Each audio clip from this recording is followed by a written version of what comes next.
Paul McCartney, now 83, has revealed how he stays entertained during his extensive tours.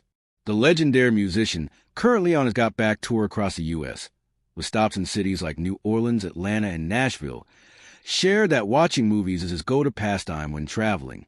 "I don't knit, but I watch movies," McCartney said, explaining that during long flights, such as a 7-hour journey from London to New York, he often watches about 3 films.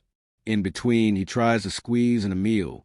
Despite not planning ahead for his in-flight movie choices, Paul often finds himself watching new releases that he's already seen. Since August 2023, McCartney has also been watching movies and series on his iPad during car rides. At the time of the interview, he was hooked on Better Call Saul. Unlike his usual reading habits at home, where he enjoys biographies before bed, Paul doesn't read much while traveling.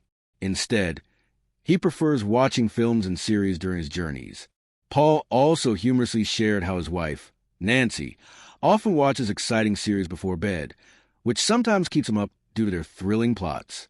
To counter this, McCartney opts for biographies, which, as he puts it, are a little bit dry and help him drift off to sleep.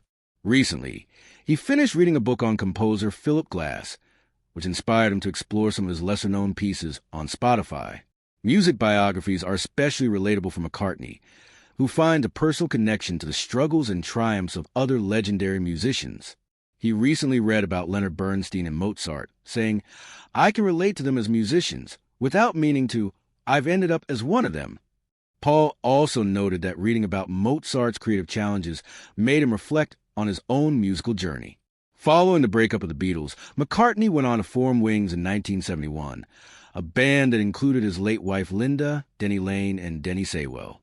His latest book, The Story of a Band on the Run, released on November 4th, offers a behind-the-scenes look at Wings, featuring over 150 photographs, personal diary entries, handwritten lyrics, and anecdotes from famous figures like Stella McCartney, John Lennon, George Harrison, Ringo Starr, Chrissie Hynde, and more.